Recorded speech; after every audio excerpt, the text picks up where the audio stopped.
Happy Tuesday, weirdos. Welcome to another live stream. An angry stream. Today we have some interesting topics to talk about.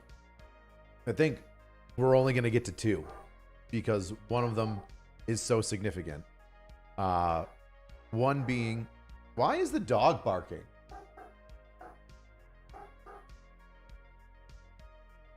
Somebody shut that dog up. So we got two things we're going to talk about today. And like I said, they're probably going to take up the entire length of the live stream. One of them is very sensitive. Okay. One of them we get to tread on ice. A military member posted on Reddit a very long, somewhat descriptive post about their 4-year-old child being bad touched at a child daycare center in a military post, and how the investigation wasn't going up to their standards, and how there were some hiccups in the investigation. And I've only read through it once, and it was very quickly to get an idea of what was going on. And there has been a follow-up post since. So we're going to break that down together. The second one is, I think it's going to be fairly quick to break down, is the craziness in Miami. Does everybody remember this past week that there was something going on in a mall, and and all, like, the entire state police force showed up to the mall, and people were saying they're covering up some stuff, and then some people were, I shit you not, some people were saying it's aliens. Aliens are there, man. There's a giant in there. There's some giant inside of the mall, and that's why the police are going there. And if you can't tell me touching my face and rolling my eyes, I'm not someone that buys into that.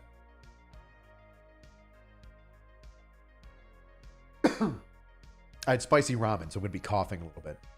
I had a little din-din, a little bit of chow before I came in here. Oh, you like that? You like the Whoopie hoodie, caffeine and hate, front and center?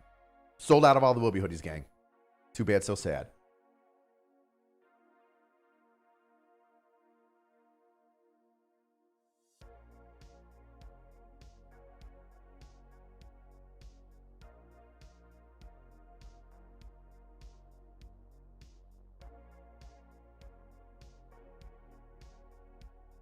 Yes, Penguin. That's exactly what it is. A bunch of kids were shooting off fireworks in the mall, and then the internet says it's aliens. Let's start off with that, because I think we can jump into that one real quick, and then we'll do the craziness. Or do we go right into the bad touch? What do you say? You know what, chat? Throw me up. Give me put in the chat 1 if you want to go right to the bad touch and the investigation that's going on, or the poor investigation going on, into the bad touch or the 4-year-old in the military post, or if you want to go into aliens first. If you want to go into the aliens and the craziness in Florida, give me number 2. I'll wait. We're going to do both. Just which one do you want to talk about first? Right? I got to gauge the audience. 3 isn't an answer, dipshit. 420. 12. Combination 1 and 2. Brilliant.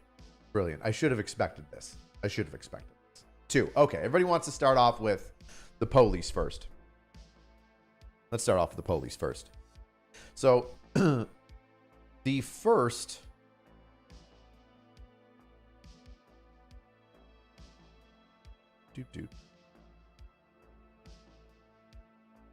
So the first place I saw about it was from DC Drano's Instagram account.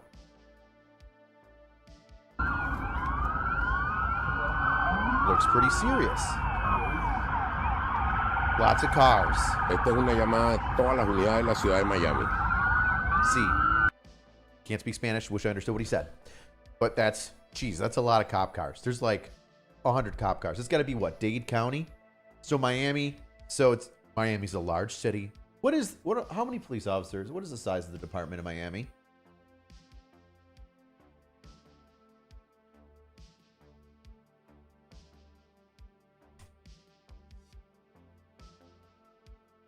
$3,000.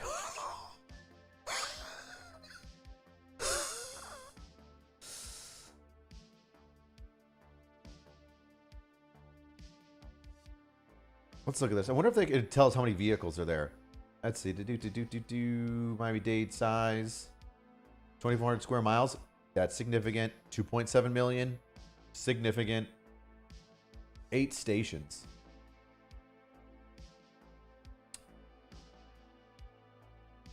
Got that sweet Crown Vic. I wonder how long southern departments have their cars for. I know northern departments, we can't keep them long. Because the snow and the salt that we put on the roads eats away at the cars.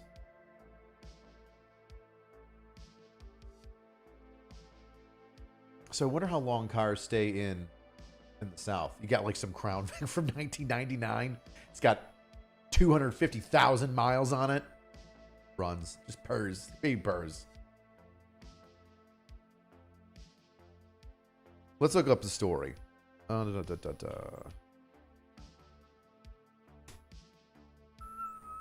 Let's see. Go to mall. Debunk rumor of alien at the mall.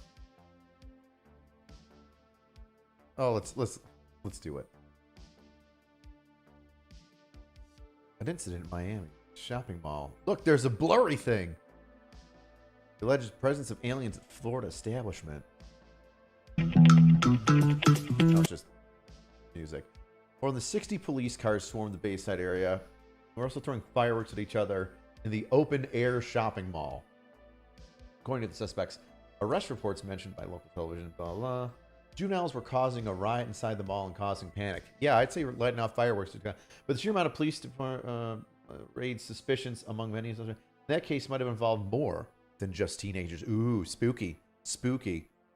Some who analyzed footage of the scene outside of Miami on January 1st have developed the theory that an alien creature was the real cause of the disturbance. Of course it was. Of course it was. Account X, formerly known as Twitter, the most Red Pill Cinema, claimed footage of 10-foot alien creatures which fired at inside and outside the Miami Mall. 10-foot Good Lion TV. Hold on. 10-foot alien creatures caught on camera, fired at inside and outside the mall. Media silent. Cops are covering up, saying kids were fighting with fireworks. Yet all these cop cars and air traffic stopped that night, except for black military choppers and no media coverage. Spot the walking figure in the video. What do you think? I think that a police department can't keep a secret. I think they're especially got 3,000 people working. You get one guy from Miami on this live stream, and you go, "Hey man, how fast does a rumor spread in your department?" They probably go faster than, I don't know, than Speedy Gonzalez running to save his friend Slowpoke. What's his name? The sleepy one. The sleepy mouse. Hey, Gonzalez. I forget his name. So it's just the sleepy one. Slowpoke or something. I don't know. You're telling me that a 3,000 police department, you're telling one of them doesn't want to be a little bit of YouTube famous and go on and be like, "Yeah, man, there were aliens that were 10 feet. I can't even believe it." You're not getting, like, okay, I'll get it. I'll get it if the CIA or the FBI want to cover something up. Then I can understand. You're not having tens of thousands of people there, right? You probably got like 6 or 8 investigators going through the thing, and they just want to make it silent, keep it quiet. Cool. You've got a whole hundreds, probably a couple hundred. I don't want to say a couple hundred. Let's say 100 out of their 3,000 officers. Let's say 100 officers show up at this place, and you're telling me not one of them is going to post onto social media or let his friend know, "Hey man, we shot an alien." No. The Miami-Dade, the police department of Miami is going to keep a secret of 10-foot aliens. It's the dumbest shit I've ever heard. No, they're not.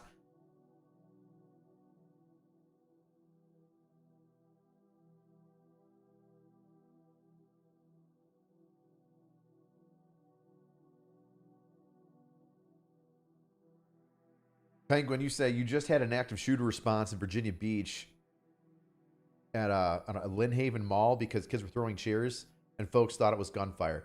Dude, you throw a chair loud enough, you smack the ground hard enough with something, like a bat. It's gonna make a loud smack and people are gonna go, "That's a gunshot." You throw a bunch of chairs off of a balcony and they're hitting the ground. Pop, pop, pop, pop, pop, pop, pop. People are going to think that there's a gunfire going on.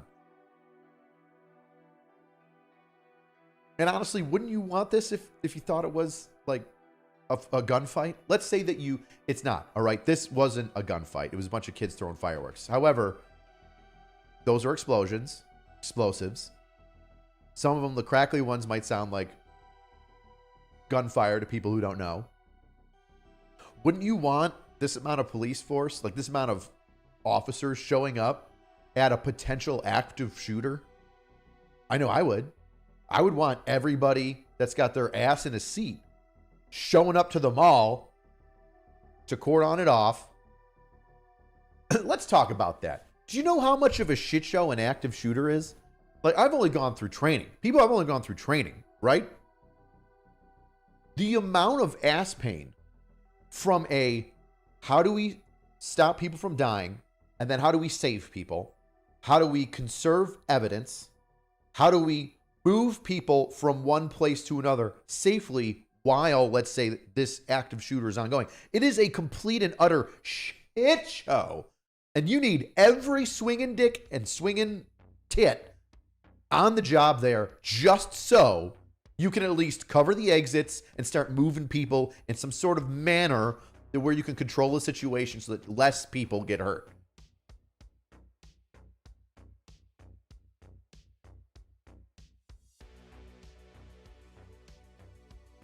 And now people are like, you know what? There was too many cops there at this potential active shooter. You wonder why cops just like sit back and just dislike everybody in the world. You wonder why there's like salty cops after like 10 years where dudes have been on the street. If anybody's been a friend of a police officer, you're like, man, they're salty. They're always like, man, they don't trust people. They always like, they don't believe anyone because they've been lied to so much. You do the right thing. You think that there is at least a potential of an active shooter. If not, holy shit, there's stuff blowing up and there's people shooting rounds off. The 911 calls coming and saying that we all need to get there. And then you show up there and everybody's just like, why are all these police officers there? It's just kids shooting fireworks. Like, well, you know that now. And even then, even if they weren't shooting fireworks, let's say they are. Let's say that it is the way that it is. They're shooting fireworks. People think that I can't say it anymore. I'm just repeating myself over and over again. If you think it's gunfire, and explosions are going off, like, an IED, some sort of bomb, wouldn't you want everybody showing up there? Couldn't you understand why the response is this massive?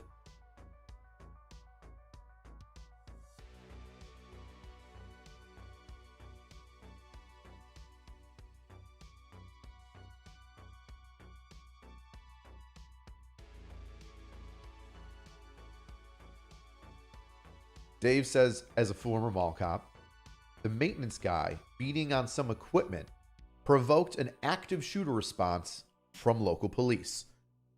Cool. That's what happens. You got some guy that's just beating the shit out of sheet metal, and people are afraid. They hear some things in the distance. They're not there. They can't see what's going on. All they hear is pop, pop, pop, pop, pop. They call 911. One 911 call where they go, hold the air. Shots fired in the mall. By the way, a lot of people in the mall, right?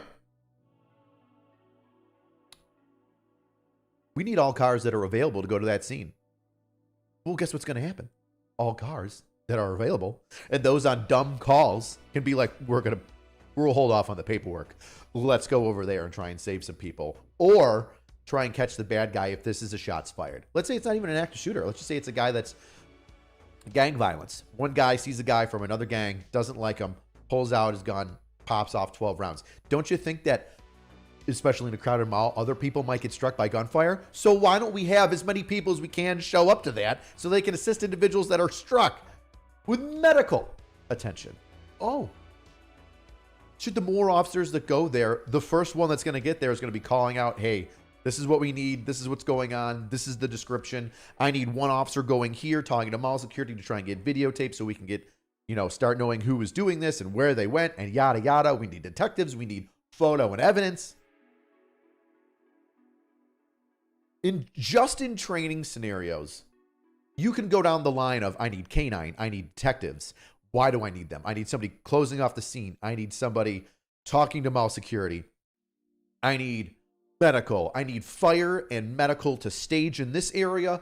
We're going to bring other people from this entrance to that one.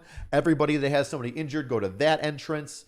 Does somebody with the mall map know where to go? That's why you need to get mall security over there so you can talk to them and say, where's the closest exit?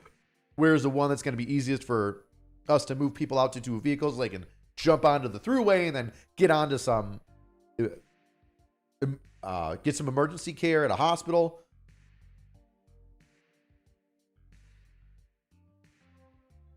Spicy says, why no dash cam footage to settle the issue? Listen, you've got, let's say that there's 60 cars there. The article said that there was a minimum of 60. Let's say you've got 60 cars there. Let's assume that all of them have 2 cops in it. So you get 120 officers, right? 120 officers. You now have to go through 120 body cameras, and let's just only say it's 5 minutes apiece. What's 120 times 5? 600 minutes. You've got 600 minutes of just patrol footage. That's just individual body cams for 5 minutes. Just 5 minutes. Which we know is not going to cover everything. That's just a small blurb, right?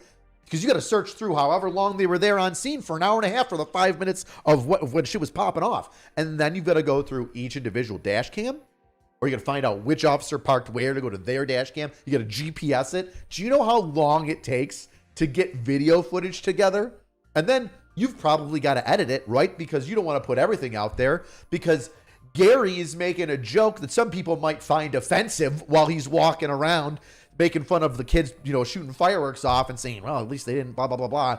They make some sort of offensive joke about PTSD because him and his friends were deployed overseas. So now they got to go, okay, well, that's not really pertinent to the thing. Let's try and trim that out. We'll just, we'll get the part where he just runs up there and does some things and helps some people and talks to a guy. So you're going to have people, I'm not going to say they're going to edit out the conversations of officers doing off-color jokes, but you're going to edit out stuff that doesn't matter. You're going to have them driving up. You're going to have them getting out. You're going to have them reacting to the scene. You're going to have them doing whatever pertinent information thing that they do. Let's say it's talk to the mall security and, put out a physical description of the people that were throwing the fireworks, right? You're going to have from that beginning to at least that point, if that's all that he did. And God knows that that's longer than 5 minutes. So that's why. That's why. I got so many people in the chat. I'm not going to be able to talk to all y'all at once. I'm trying my best. So that's why. It's going to take a little while.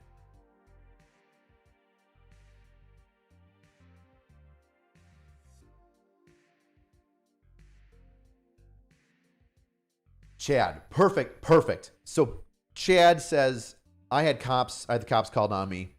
It was, the call was man walking around with a gun. He's surrounded by no less than 10 squad cars. He was working and he was only carrying a drill. That's all it takes. All we do is react, right? There's not a lot of proactive policing out there. If you're a detective, you could do proactive policing. If you're in a specialized crime unit, you could do proactive policing. Traffic stops are technically proactive policing, right? You're initiating the stop with somebody that you see. But even then, it's reactionary because you get to see somebody do a violation and then you can go up to them and say, hey, what's going on? But any whoosies, you're still reacting to what the 911 caller says. So if you have a 911 caller saying, hey, I see a guy with a gun, he's walking around this place. Well, you're not going to send one patrol car there. And even if you do dispatch it to one patrol car, a whole bunch of other patrol cars are going to go and back up their buddy. They should be, at least. To be like, well, if it is somebody with a gun, if it's exactly the way that this 911 call came out, then I need to at least assist them. I can't just be sitting on my ass and then all of a sudden a buddy pulls up alone, one-on-one with a guy with a gun, and now it's a shootout. No. You got to back them up and see what's going on. And now you've got 5, 6, 7, 8, 9, 10 cops there because it's a gun call, which requires more police officers for safety. Just let's think about not even a worst case scenario. What if the guy actually has a gun, right? What if, let's say that it wasn't you, man. Let's say that it wasn't you didn't have a drill. Or let's just say you are a bad guy. Let's say that you're the bad guy. You've got a gun. People saw it. You're walking around wherever. A couple cops pull up. You see them. They see you. You pull out your firearm. You lick off 2 rounds at the cop car and take off running. You would probably want more than 3 or 4 cops there because now this guy's on the run. He's shooting. So now you've got to try and contain the area. You want to make sure he doesn't go out into the public and be a danger to the public because he already just fired rounds blindly over his shoulder at the police cars coming after him. So you need people when it's a gun call, when it's a potential shots fired call.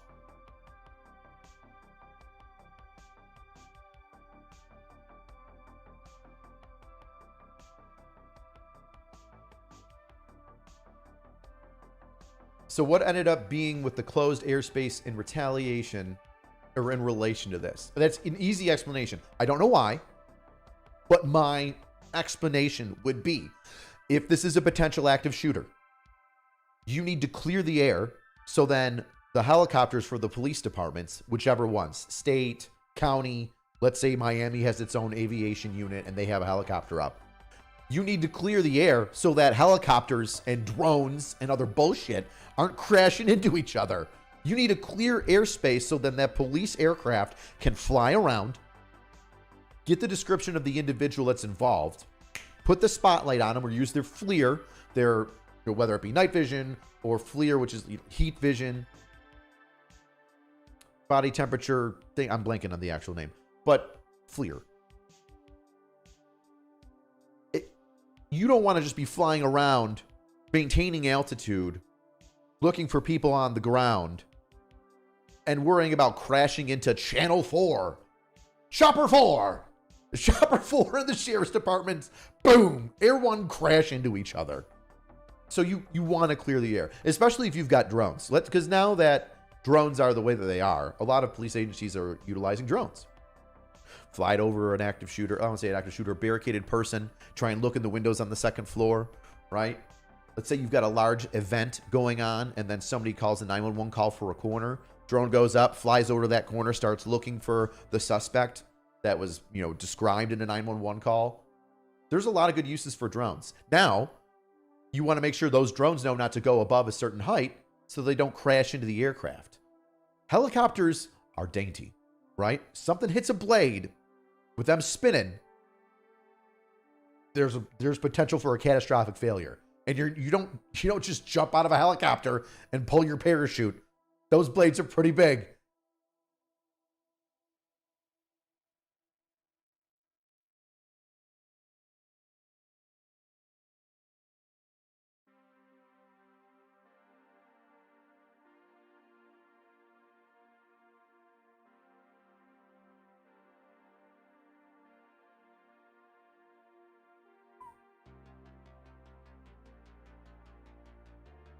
Papa said it best. An overwhelming display of force for a potentially violent call is the best way to keep things from going south. Right? If you show up to a fight call at a bar and you've got your biggest dude there who's 6'5" and he was a bodybuilder, so he weighs probably like 260, or you're one guy that used to be in the NFL, got out after a couple seasons and now he wants to help the community, which there are a few of them actually. You're going to want that guy to walk in and be like, what's going on? Everybody settle down. Oh, geez. Because they look up at that guy and go, it ain't worth it anymore.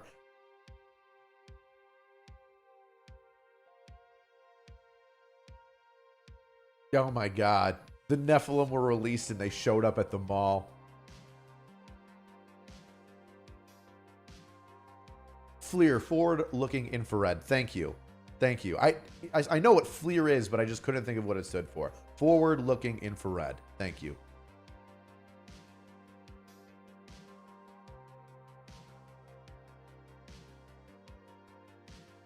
William, exactly right. A mall is so much space to cover. Of course, there's going to be a large amount of police presence when a shooter may be in the building, right? If you have a catastrophic event like that, a potential active shooter, people throwing explosives, like it's fireworks, I know, but we see them go up in the sky and they explode. They don't hurt anybody. You have a firework go off next to you. It's a pyrotechnic. You can get hurt. If you have a concussion go off next to your head, you can die just from the pressure wave. It doesn't have to like send shrapnel into you. And it's at a mall. Heaven forbid they throw a firework and it hits a kid, like a little kid. Parents speed walking with strollers, and now like the 5-year-old's burnt, or toddler. Like, So you've got to get as many people as you can there just to take care of securing the area. And then you need more people there to try and collect evidence or assist individuals that need medical attention. I mean, I've already gone over that. I've said it. I'll say it again. But let's look at the video again. So here's the video from DC Drano, and I made a comment on it. And I don't know if you can see it right there. But he goes, 4 juveniles were arrested and some fireworks were set off at Bayside Mall. But something doesn't smell right about this. What really happened? And I responded, easy. If multiple 911 calls come in as explosions/shots fired in a mall, everyone in uniform is going because it comes across as an active shooter. And then Fleckus goes, aliens. Who started the aliens thing? That's like one thing that's like, that irritates me with the internet. Everybody has a voice, including the idiots. And you can be fooled by an idiot portraying themselves as some sort of expert, as somebody that has more knowledge than somebody on a topic. Oh, I got the inside scoop. No, you don't. No, you don't. No, you don't. Which is weird. You'll get people that just want to be the center of attention during stories like this. And they'll go, oh, I know more than everybody else. This is what happened. Even though they don't know for a fact whatsoever. They just feel. I just feel like this is what happened. So frustrating. The alien footage is worse than some Sasquatch footage I've seen. Well, because it's not an alien. Like, what if you had a 7-foot basketball player guy that just didn't make it in the NBA? Just going through the mall and he leaves, and now everybody's being like, there's an alien. There's a 7-foot alien. No, man. That's just some, that's Lucheknik, you know, from I don't know, Luhansk, I don't know. From the Russian league of the NBA over there. He's just tall and weird and ugly looking.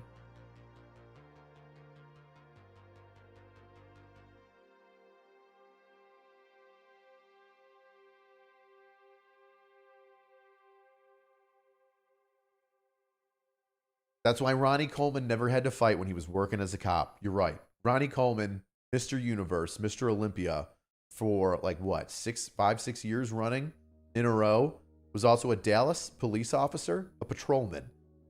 If he's walking through your door and he has to turn sideways to get in, pretty sure you're going to go, I don't want to mess with that.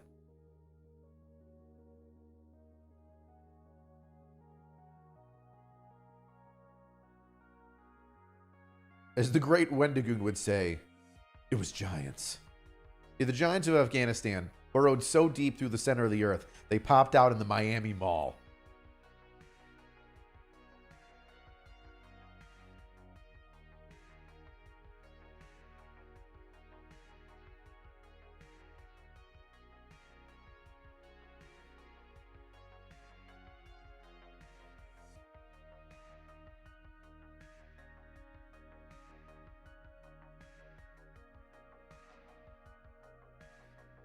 Jen says, wasn't the alien footage 3 cops just all blurred out? It probably was. There was some weird... Let's go to TikTok. Oh, gosh. I can't believe we're doing it. God, I'm gonna go to TikTok. 1, 2, 3, 4. Shut. What is going on?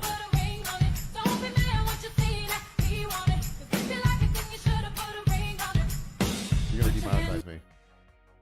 You stupid thing.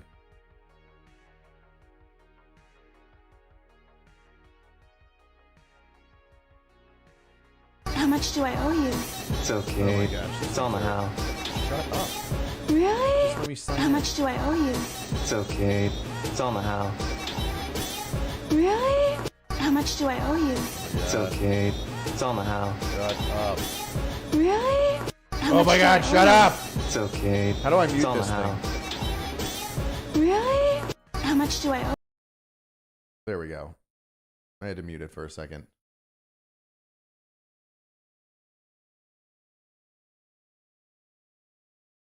What is going on with this?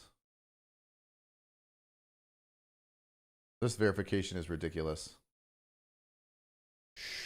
Dude, I can't tell you how frustrating getting in on TikTok is. Okay, there we go. I've been able to make it quiet.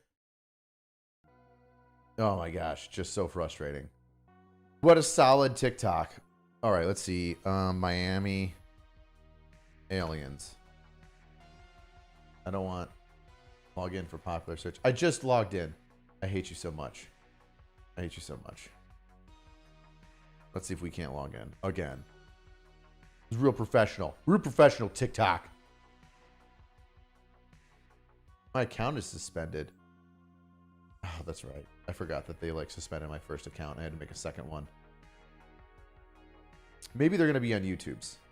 Maybe they'll be on YouTube's. Let's look up YouTube's. YouTube. Ask yourself, would an alien go to a mall in Florida, not into the swamps where all the meth labs are? It's a very good question. It's a very good question.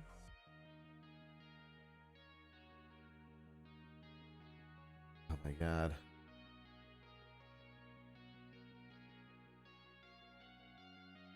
Miami alien update footage. I'm not watching all this shit.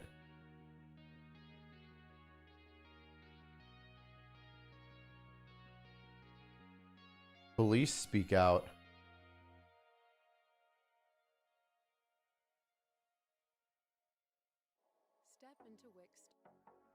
All right, let's see. Hopefully this is... I don't even want to waste my time with it. I'm doing this for you. I'm doing this for you. I can't stand watching just dumb people. Know what really happened in Miami New Year 2024. I look back, no cap, yo. No cap. I look back, it looked like a big ass shadow, but it was solid at the same time. Oh. Disclaimer, this video is for entertainment purposes only and shouldn't be taken serious. Yeah, I don't. Hundreds of police officers, helicopters, and more showed up for a call that allegedly was teenagers fighting with sticks. Oh. That's what they are telling us happened. But have you ever seen a police response like this for a fight? What if the Yes. Yes. If it's a massive gang assault. Yes. Radio 911 call. There's 20 people fighting. How many? Will you want to go in there with 5 police officers? truth is so sinister that once it gets It's like 3 cops. You can see his white shirt. out there, Pandora's box will forever be open. It's said that Dude, people are just trolling. This is the dumbest. 10-foot tall creatures cloaked like something from a Predator movie and appearing as shadows was They can project things that look real and lifelike, kind of like a hologram. Something was testing it out and seeing what the public's response would be. More of this will happen to try and control and fool people. But if you know it's... Oh my god.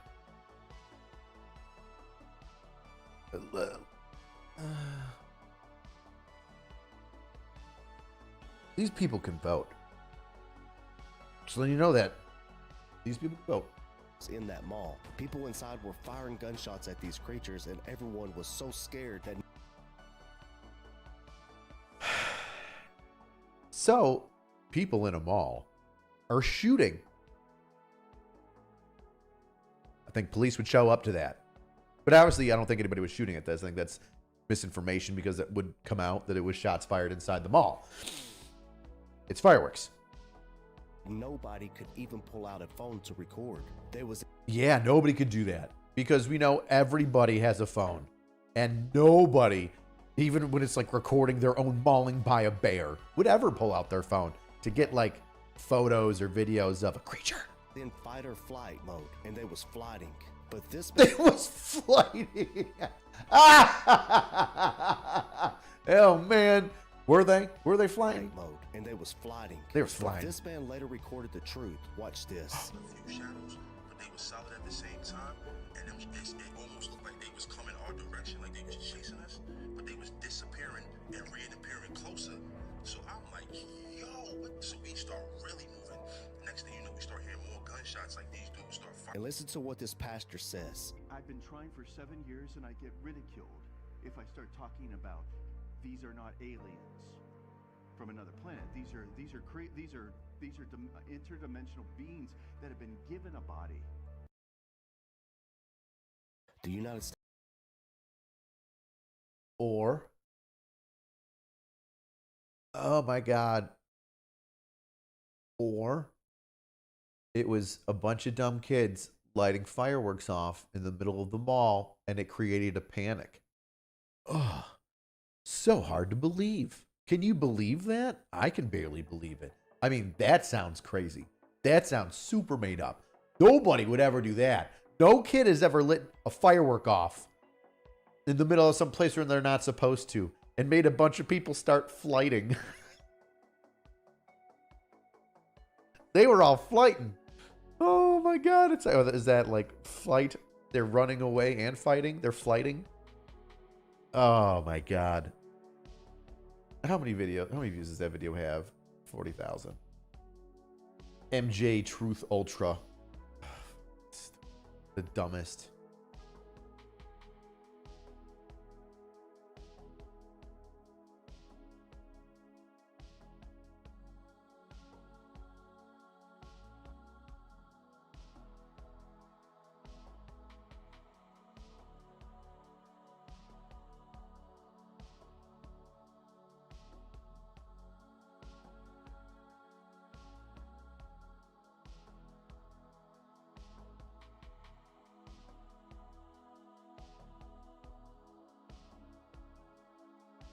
$7'10" tall creatures in Miami Mall.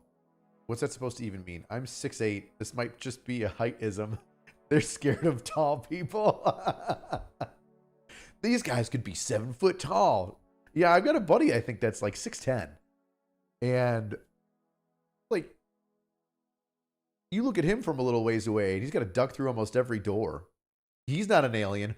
Or is he?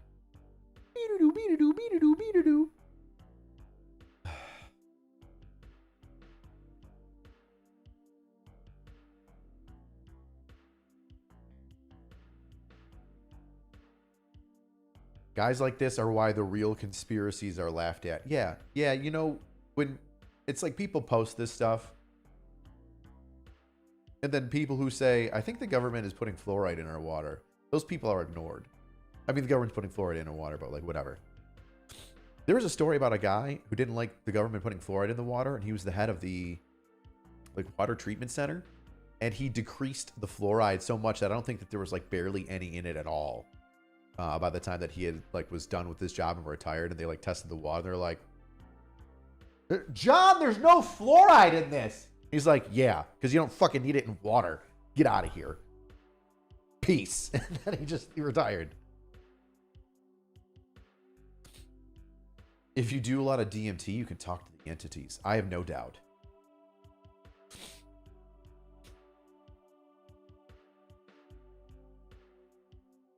Jacob, you nailed it. Jacob says, so here's another thing. The figures were disappearing and reappearing closer. Maybe like one of those crackle effect fireworks through using like going and extending the shadows. Bright flash of light, there's a shadow gone.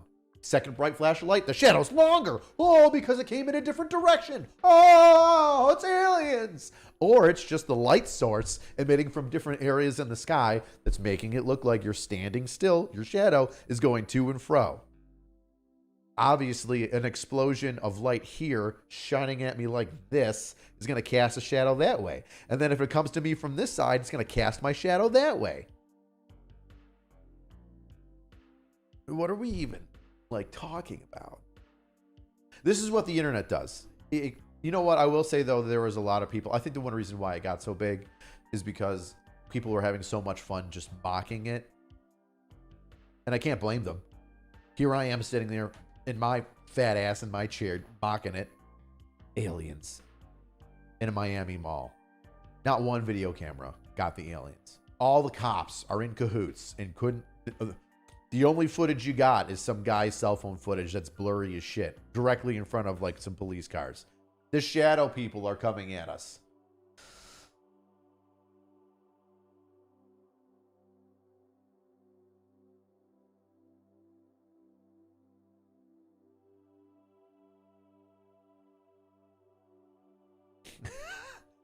"6'4" and full of muscle. I heard they came from a land down under. That's a fantastic Men at Work reference. It's beautiful.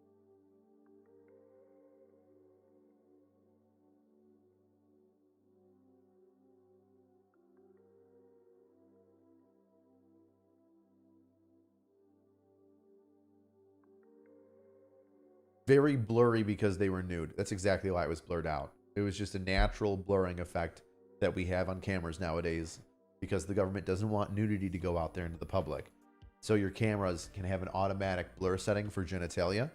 And that's what it was. It was nude aliens and they were walking around and your phone automatically censored some because, you know, the genitals. And when you upload it, like that's the way that is. You have to take off the filter. You have to take off the blurring effect of the alien genitals. I wonder how many times I can say genitals. This stream will remain monetized.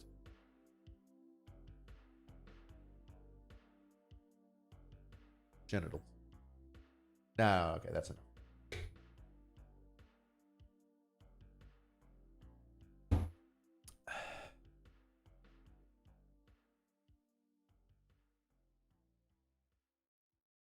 Do they know how long the shadow lasted? Maybe Eli showed up and was in his 1 minute of cooldown. Maybe.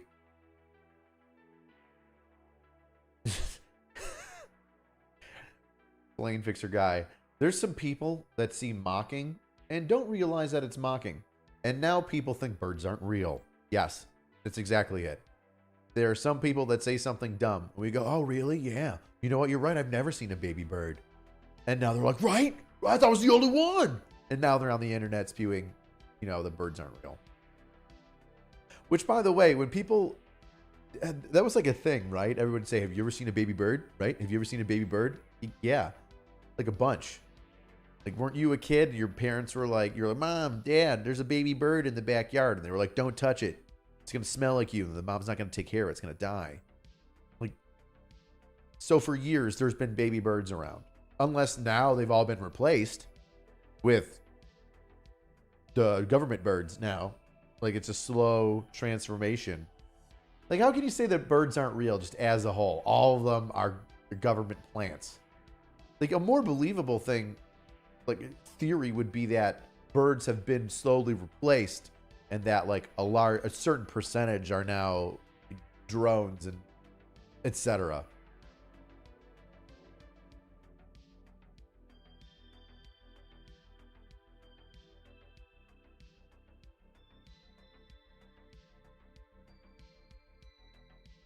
Very good point. The alien could have just been Florida Man. It could have just been Florida Man. Like, let's be honest with ourselves. It could have just been Florida Man, right? Here we see the average response to Florida Man. Florida Man knows no bounds. Florida Man's strength, untapped.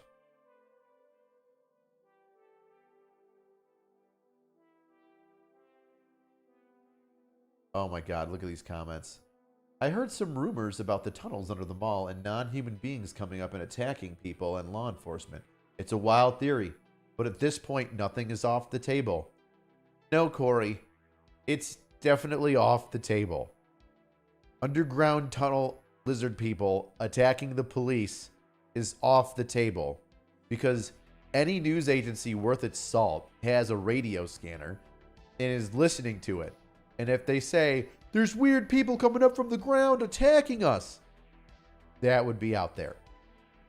But people don't realize, whenever there's like a shit show of like some big story like this, what is the news, right? Either the news is going to tell you everything and blow everything out of proportion and get it out to you fast because they want all the attention, or they're very smart and don't put out the news very quickly because they want to make sure they get it right and make sure that conspiracies stay quiet, right? Which one is it? Are they trying to get the story as fast as they can and they put out bad information and get way too excited? Or are they very calm, cool, collected and don't put out things like right away because they want to make sure the conspiracy theory with the police are, you know, cohesive? So the police and the news are working together now to make sure that people don't know that there are giant aliens or underground aliens going through the Miami Mall. Do you see how there's so many moving parts and like none of these things make sense whatsoever? The news wouldn't immediately put out the police are shooting things inside the mall, but they're not sure what it is. That would make the news like that, because whoever's breaking the story is going to be on CNN and MSNBC and everything for the next 10 umpteen weeks, talking about how they were the first ones there that discovered it and heard the news and over the radio and blah, blah, blah, blah, blah, blah, blah, blah, blah, blah, blah, blah, blah.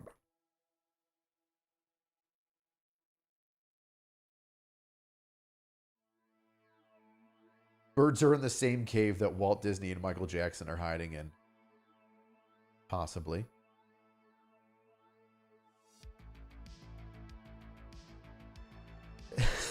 When aliens start blowing up my phone like spam calls, then I'll get pissed. I agree with you.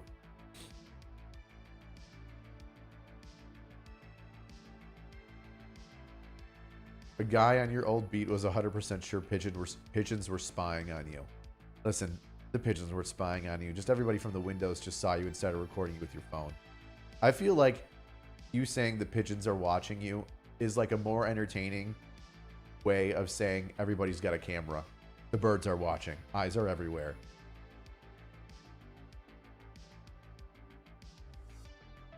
The Institute replaced all the birds. Of course. Of course.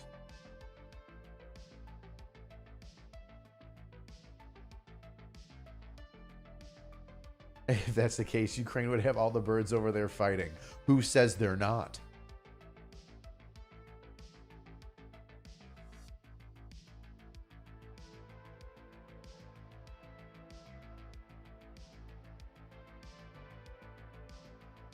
Oh, you're saying you saw the Hasidic Jewish guy come out of the ground in New York City from the tunnel that was dug?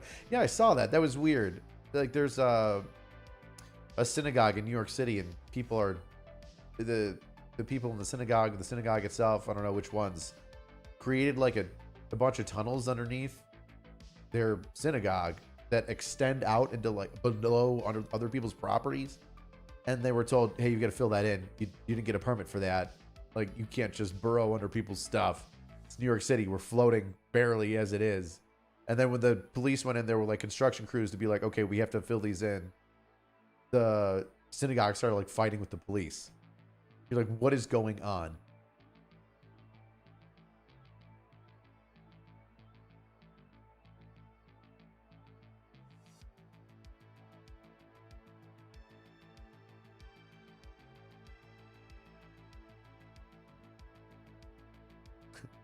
Aaron, are we 100% sure the cops didn't show up because there was an overstock in donuts? Yeah. Great. Brilliant joke.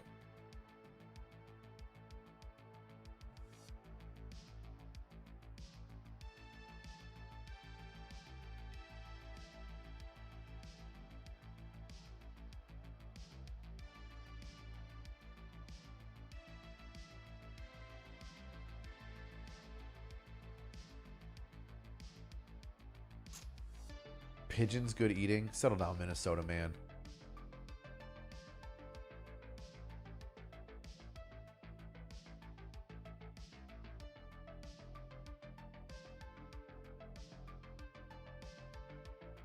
Yes, Greg, I already did a stream about the guy that jumped at the judge. In fact, I'm going to be cutting it down into a normal, digestible video. And I do know that he went back in court, I think it was yesterday or today, and I'll be adding that in there at the end result of the entire thing, full circle. The tunnel in New York City was for the Teenage Mutant Ninja Turtles. Why didn't I think of that? Of course it was. Of course it was.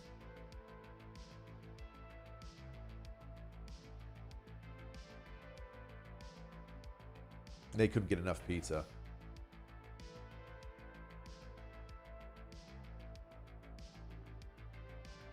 All right, I think I've beaten that to death.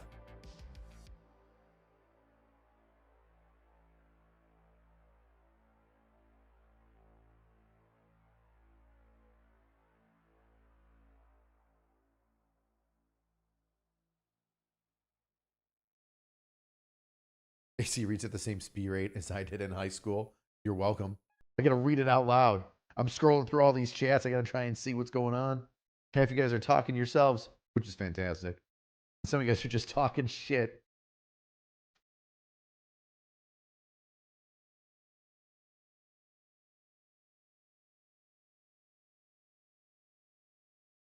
All right, the title of this live is The Bad Touch.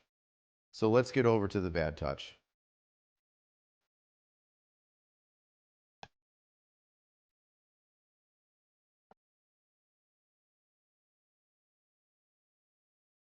All right. So this Reddit post, and there's been an update There's one update at least.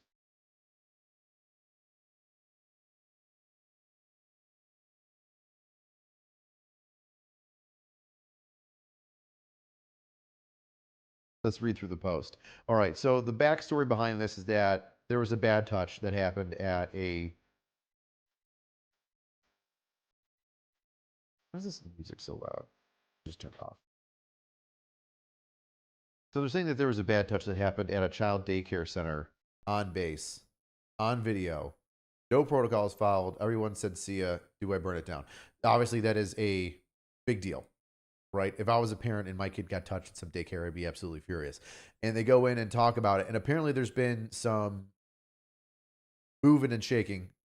People have been notified. Like I said, there's an update. I only briefly read the update. I only briefly read this. I did it like one quick read through to see like what was going on because everybody was sending it to me. And we're going to break it down. Now, with using only the information that I have in here, like, what do you call it? Disclaimer. I don't know which state this was in. I don't know which city or which post this was in. Different states have different protocols. There are some things that are similar throughout states. But in no way do I know all the information about this case. So any statement that I make about this, disclaimer, is just through the lens of overall law enforcement knowledge. I'm not saying anybody's right. I'm not saying anybody's wrong.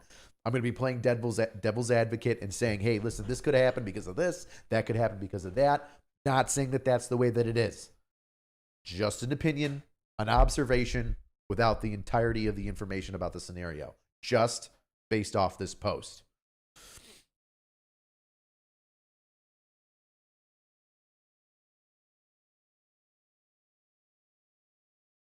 Keeping things vague, which is smart because let's break that down, right?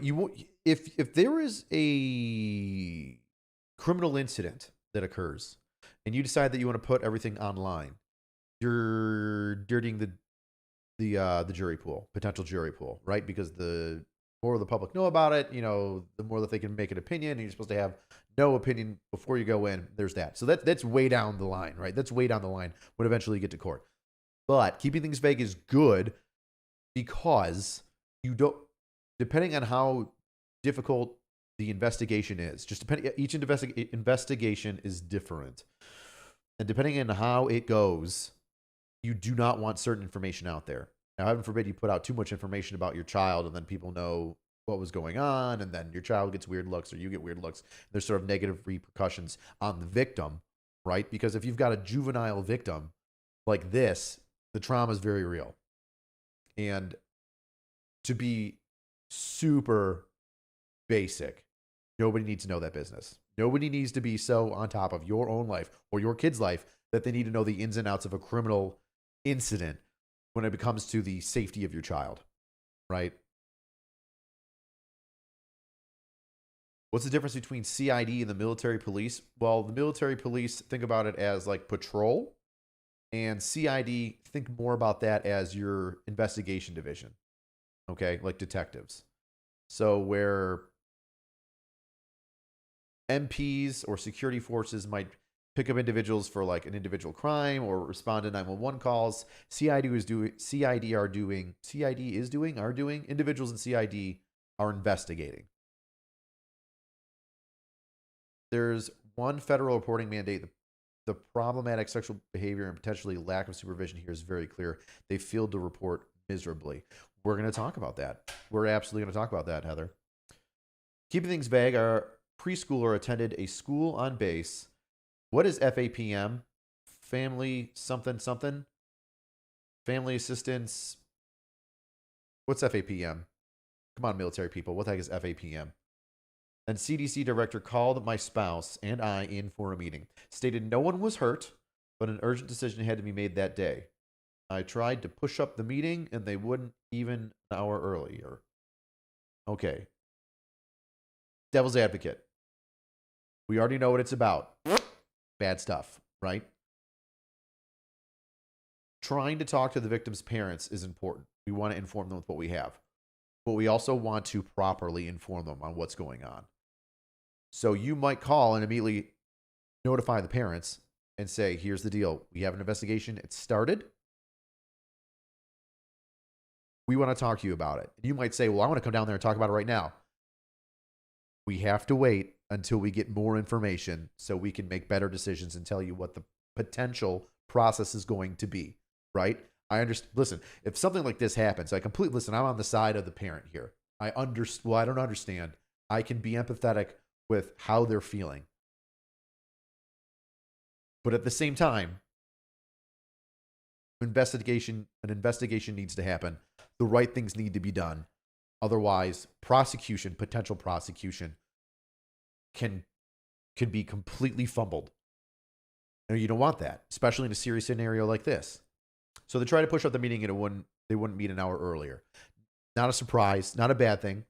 Does anybody say what? Family Advocacy Program Management. Thank you.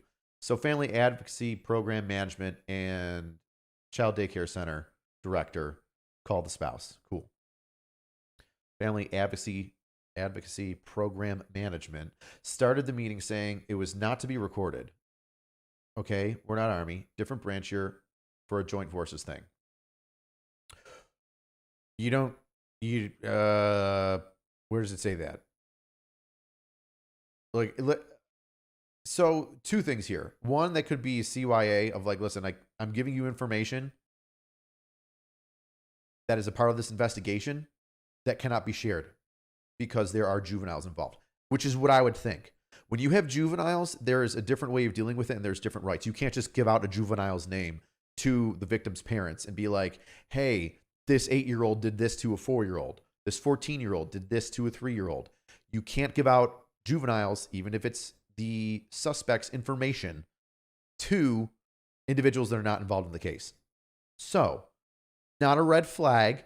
Could it be because they're trying to CYA? Yes, of course, parents. I understand. You're upset. However, there's a flip side to it, right? Once again, there's going to be a lot of devil's advocate here, right? Okay, we're not Army. We're a different branch. Here for joint forces thing. Okay. FAPM started by stating the above facts that happened.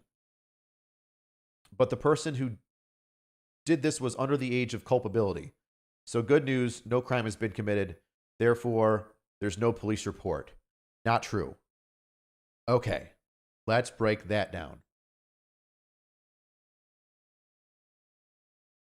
Just because you have two juveniles doing something, and I'll make this very simple. Let's say it's an 8-year-old and a 7-year-old. Let's say it's a 4-year-old and a 5-year-old.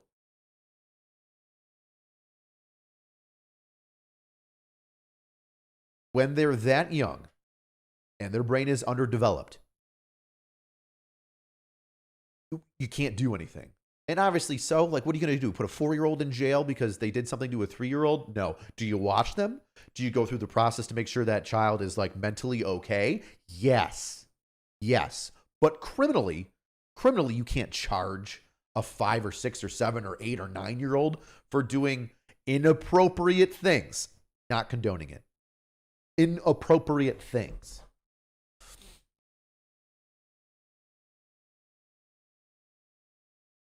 Kinwan says that they could also be in a two-party consent state. Well, two-party consent state, yes. That's regarding the recording. If a person says, you cannot record this, I'm not allowing you, I don't want to be recorded. If it's in a two-party consent state, which means both individuals that are being the recorder and the recorded have to agree on it. There's a lot of states that don't allow that, though, that are just single-party consent states, but you have to be aware of that. Plus, you're on a federal post, so I'm not sure how that would go about it.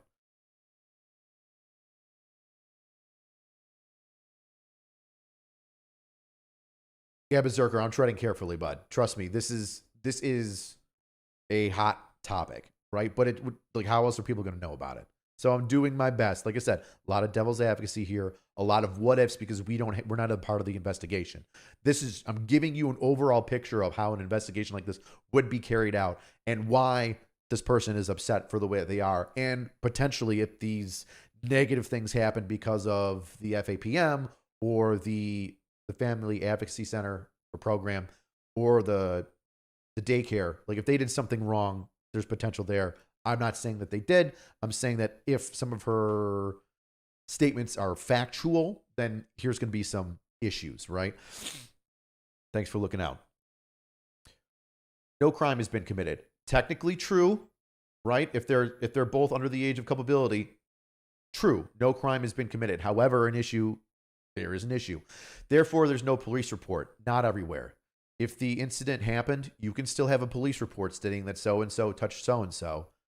Now, it might be sealed because they are juveniles, but you can still get a police report done. I'm talking about in some places. I'm not sure here. I would be I don't know why a police report wouldn't be done. At minimum, Child Protective Services or whatever there is in that state would be called to further investigate this. Let's say that there's no crime. Just like this person said, technically there isn't a crime.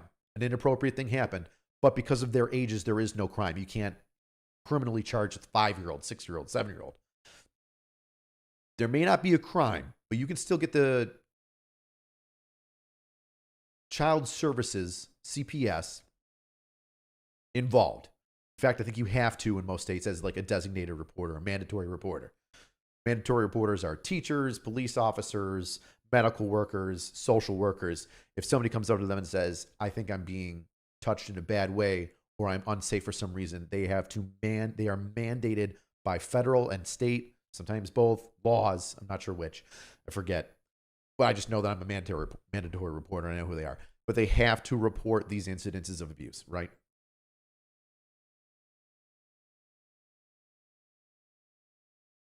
Steven, you're a commander of a law enforcement investigative unit. You're doing a great job explaining this. Thanks, Steve. I appreciate it.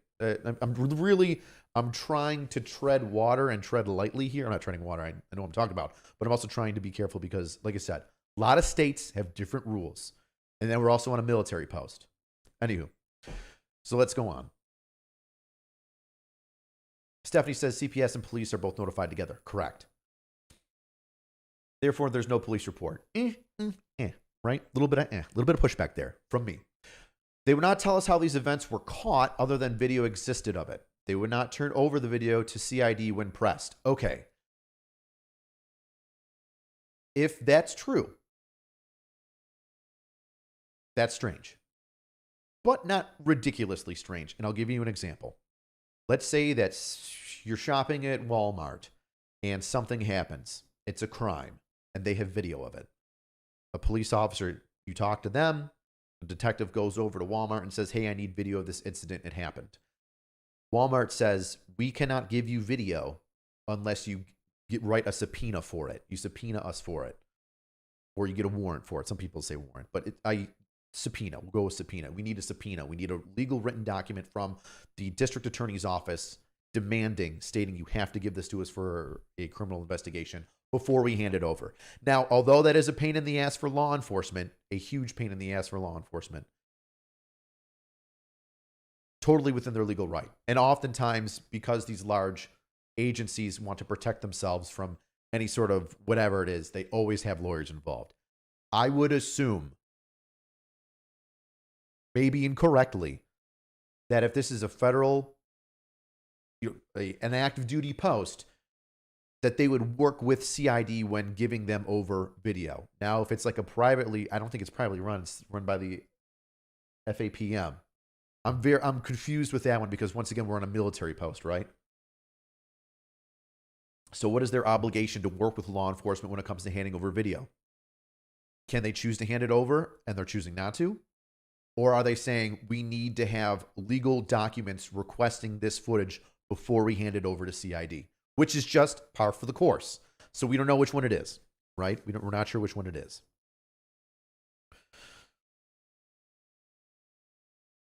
FAPM stated it might be a good idea to get a regular checkup by the pediatrician on base, but no forensic interview or forensic physical was required because, again, no crime has occurred. I would disagree. I would disagree, right? Because although technically a crime hasn't occurred, once again, because of the age,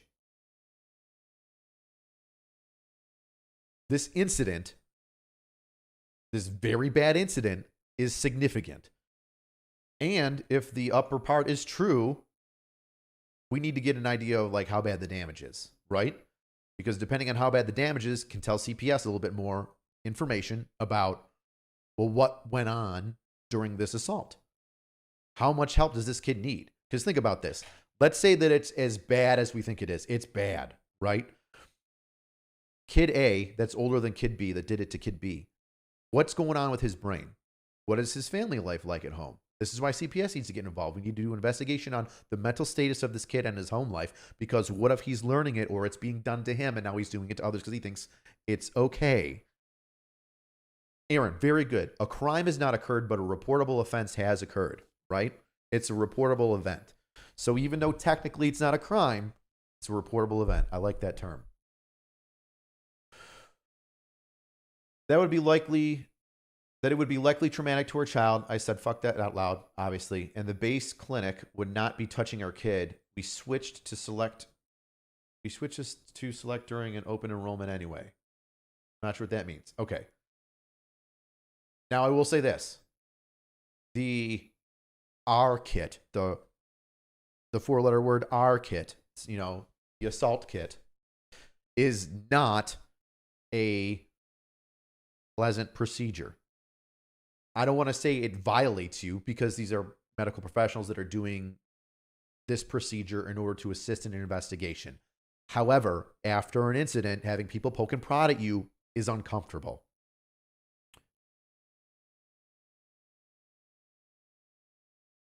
So, yes. Now, is this still necessary to figure out like what potentially medically is wrong with the child that is the victim here? 100%. 100%. Somebody suggesting that you do not need medical attention is the wrong step. And if that happened, that is incorrect. You should not. You should absolutely suggest medical attention. Now, a forensic interview is different.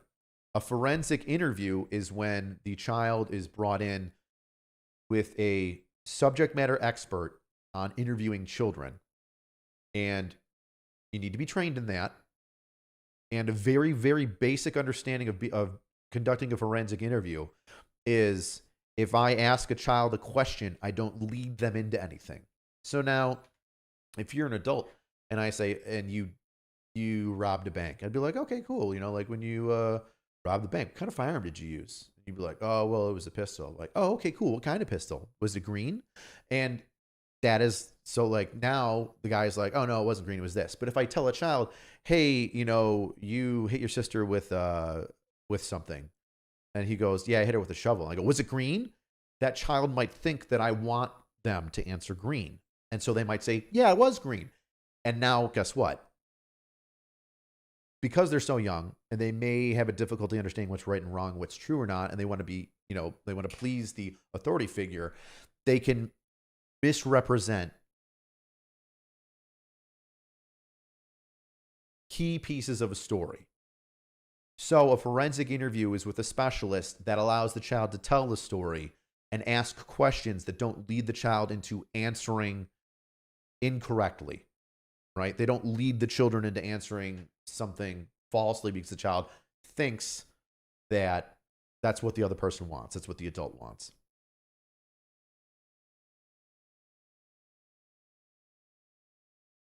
Somebody says that they were a former child abuse investigator. I'd love it. I'm going to try and backtrack some of the chat and see what that person said. Senior. Let's see. Oh, I only see like the statement that you made about being a former investigator.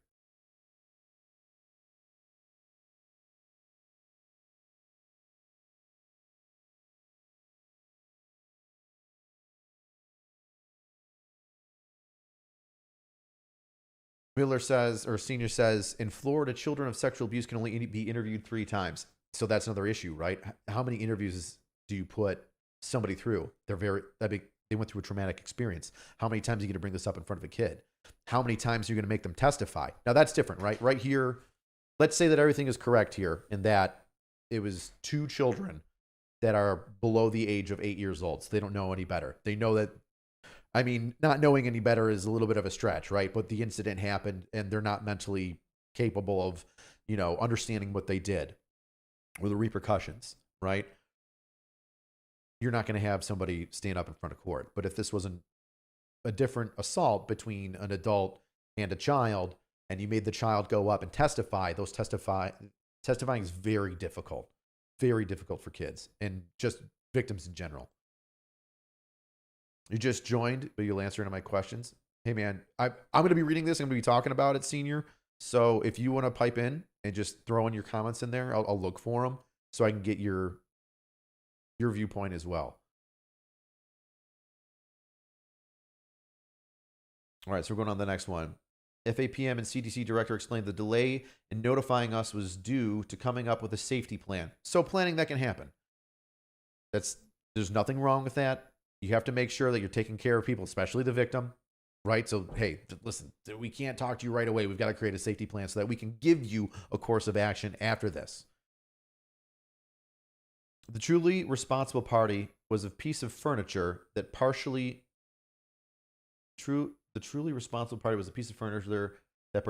obscured the view of the teacher. It had been properly reprimanded by being moved. They also decided to move our son to the other side of the classroom. I don't understand what that means. Truly responsible party was a piece of furniture that partially obstructed the view of the teacher. It had been properly reprimanded by being moved. They also decided to move our son to the other side of the room. I don't understand what that means. The exhibiting child was not removed from the CDC. The CDC director said they would still have some shared activities together. Okay. Here's where things get hairy, right? This is where people are probably going to get offended and may not like the answers, right? If no crime was committed, how are you going to force a kid to move somewhere else, right? Although the incident happened and it's a traumatic incident, I understand your thinking as a parent of saying we need to separate these kids. How? Right? How? Like now you've got to tell somebody else in the military, hey, your kid made a mistake and now we got to move them out somewhere else, right? That's part of the safety plan. I understand that you're upset. I understand that you don't want your kid around this other kid. I get that, right? But there are also bigger cogs in the machine here. If the kid didn't do anything illegal, technically criminal, right? If he didn't technically do anything criminal, what are the grounds for removing him? And you're going to go, well, for the touching. Well, yes, but there's no charges. So I understand. Should they be moved? Yes. Should there be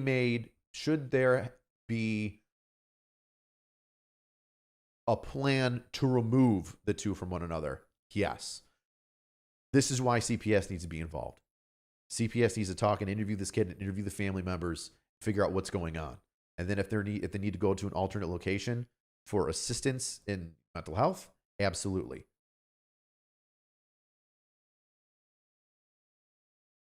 But it's one of those things, like OJ's not guilty of, killing his wife and her boyfriend, right?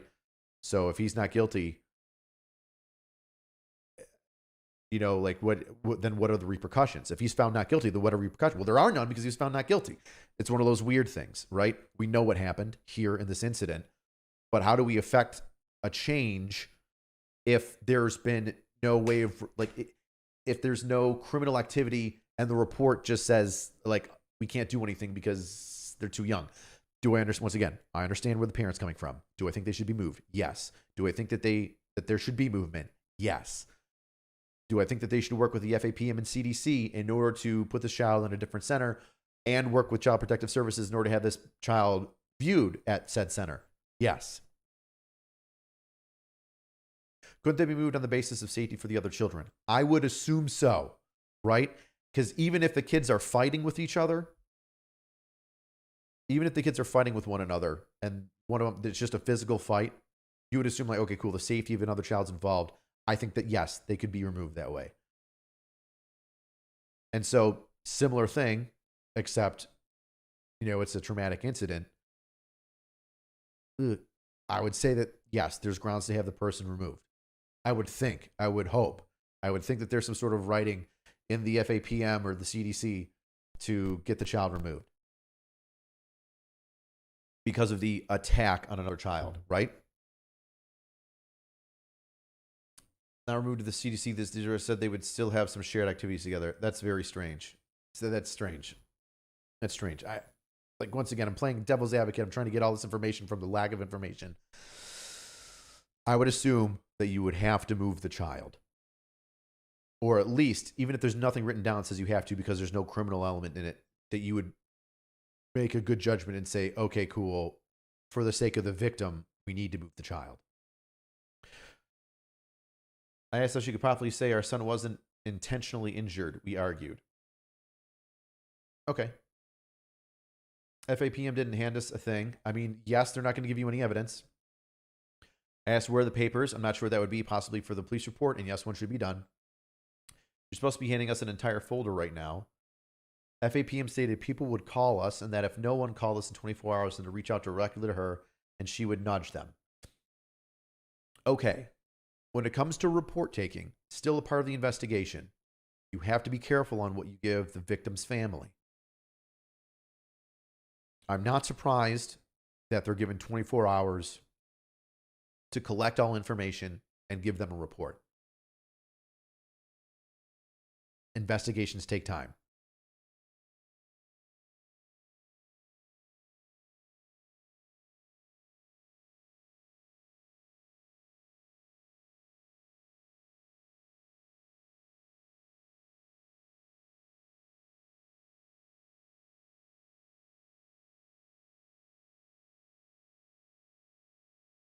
Let's read on.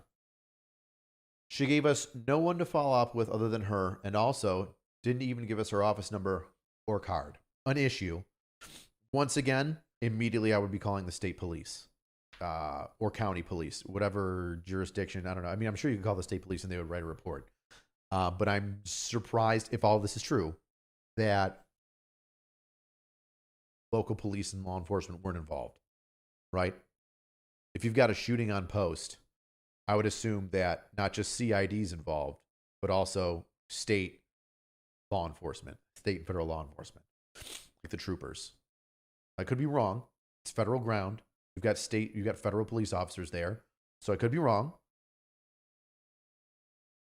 Drove the kids to the nearest children's hospital. The forensic exam revealed a lot more, as you should have done. As what should have been suggested, not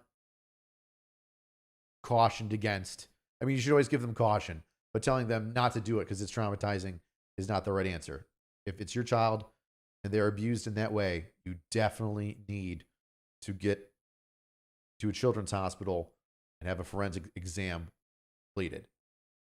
Unfortunately, the forensic exam revealed a lot more, which is horrifying. It's horrifying. We're unsure whose command we were under in our branch for this deployment. It took a considerable amount of time. We were busy addressing medical needs. Our son was in fact injured internally. He's also clearly traumatized and freaking out. We're obviously out of childcare and drowning. Full-blown crisis.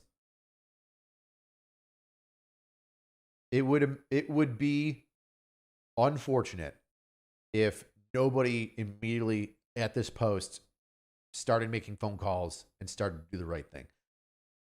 Commanders, if I can tell you anything about criminal investigations, honesty and doing the right thing is never going to hurt you in the long run.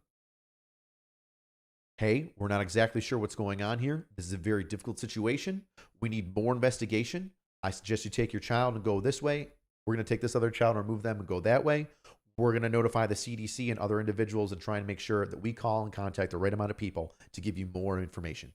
That being said, I think it's important that you get your child checked out to make sure that they're physically okay, and we're going to go from there. Now, you've done the right thing. You've pointed them in the right direction. You're buying yourself a little bit of time.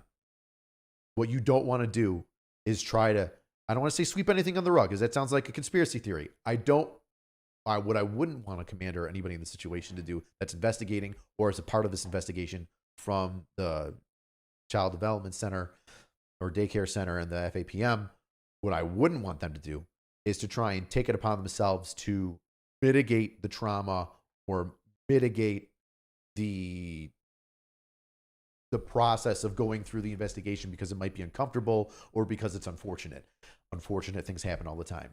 This is when you have to put on your big boy pants and say, there is no good thing that can come of this, but we have to do it because it's what has to be done in order for the right outcome to occur. I discovered if a PM notified our command, but did not tell them any details. Okay, that's, once again, with juveniles involved, it's very difficult to say what happened. So, not necessarily their fault. Not our names or contact info, nor any details. That's strange, but once again, you can tell, like, if they're adults, meaning no longer juveniles, then you can absolutely say, hey, so-and-so and so-and-so are involved in a thing.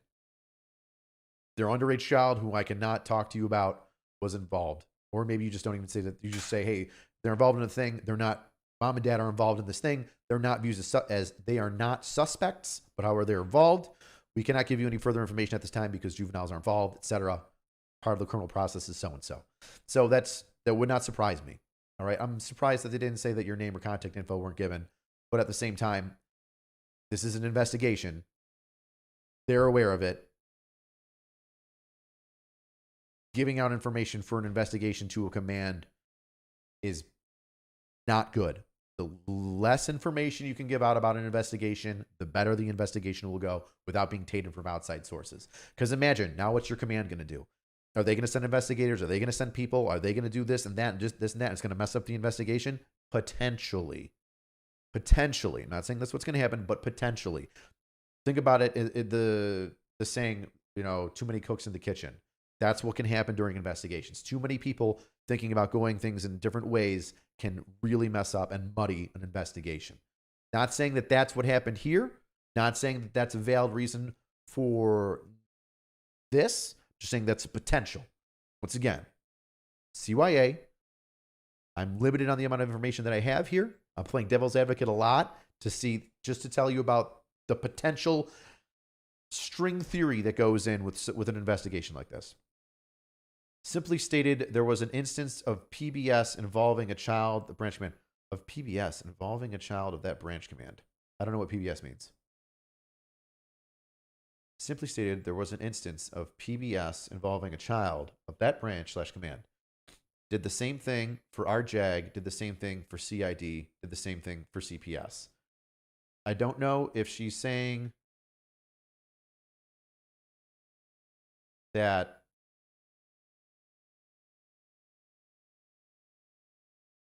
the investigation that happened with another child at a different command and branch, if they treated them the same, or if there was different things going on.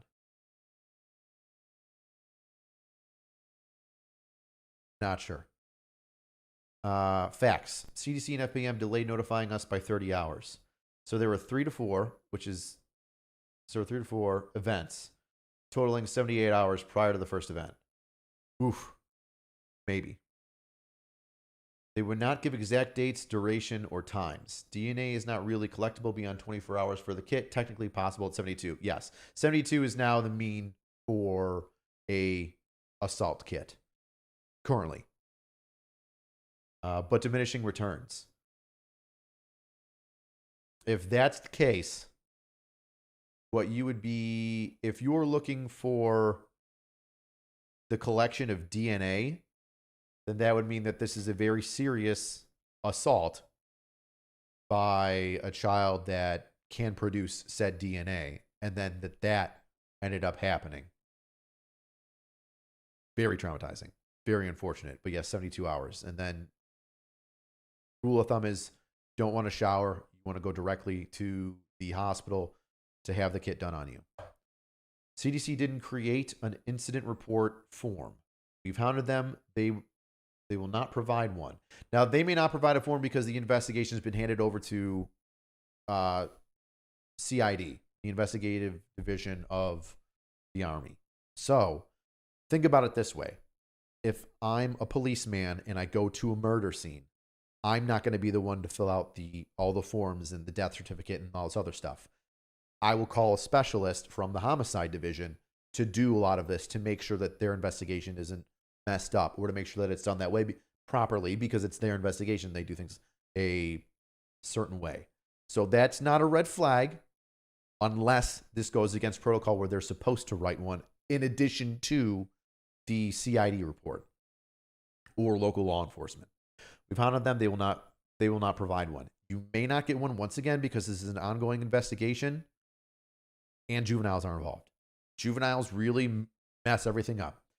FAPM did not notify Garrison Police. That is probably not good. CAD argued with us for hours. Once again, I don't know what that means. Maybe CDC is trying to tell them something and they are disagreeing with how it should go.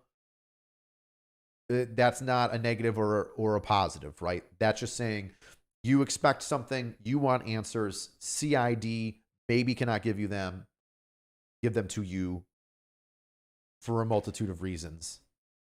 I would side with that rather than CDC refusing or, being like, no, listen, you don't know things here, blah, blah, blah. And if they're doing that, then they need to know a little bit more compassion for victims.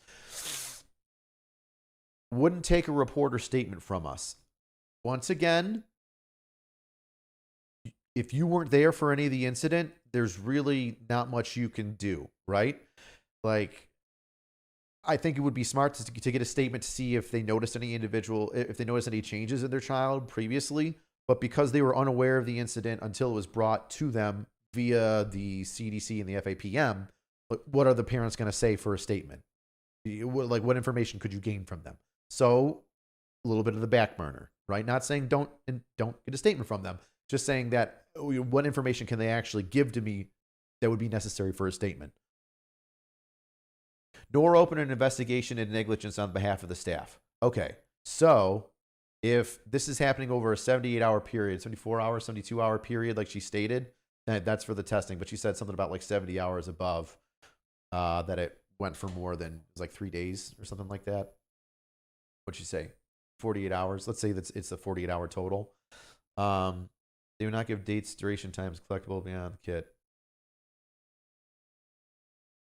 Exact date, duration, or times. Okay, you don't need all that information. Once again, that's pertinent towards the investigation. Although you may want it, we have to keep specifics of an investigation quiet.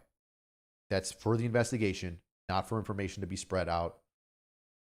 Unfortunately, as much as you want to know and as much as you feel like you have the right to do that as a parent, like, these things have to come out in time. DNA is not really collectible beyond, okay, we already talked about that. CDC didn't create an incident report. CID argue with us. Here we go. Wouldn't take a report statement for us. Would not view or retain footage, which is odd. Nor open investigation into negligence behalf of the staff. That seems strange. I would definitely want to open up an investigation on that. Now, once again, they might not be telling you this because they want to interview the staff without them lawyering up, right? Like, imagine if you tell mom and dad of the victim, okay, we're going to be doing a criminal investigation into negligence on the staff. And then mom and dad go over and motherfuck the staff and then tell them there's an investigation on. Well, guess who's going to lawyer up? Guess who's not going to want to talk to the investigators? Guess who has a reasonable right to counsel? Guess whose counsel is going to tell them to shut up? Possibly them. So you've, once again, although you are the victim and you are the focus of the investigation, there are a lot of other moving parts that have to be done that don't hinder the entirety of the investigation. I sent an email to the garrison commander. Smart. You should. Absolutely. Nothing wrong with that. Initially, the call sounded cooperative, but hands off. Well, they have to be. They're not the investigating source. And what's going to happen if there is some sort of criminal charge? Let's say it's like a 21-year-old versus an 18-year-old and this assault happens, right? A general's going to come down really hard on one party. And now what? His defense is going to say, hey, the entire investigation is now, no, it's been tainted because this 2-star general's breathing down everybody's necks and making them do shit. Like, how do we know that this is legitimate? How do we know that this investigation is what happened and not a bunch of people that are scared and want to give the good news to the boss of, hey, we've got this guy and he's guilty and that's it? You've got to be careful, right? A 2-star cannot get involved in an investigation like this. He can view it and be aware of it and say, what's going on here, CID commander. But the second that he gets involved in it, that could taint the investigation. When it gets to trials, right? Oh, the 2-star doesn't 2-star have a lot of power? Isn't the 2-star the head of the entire post? And you're saying that he wouldn't affect an investigation in any way, shape, or form? No, of course he's going to affect it. He's going to affect it with his presence and leaning over people's shoulders, and that could, in effect, affect the investigation. So, yeah, he can't get involved for the sake of the investigation. I understand that.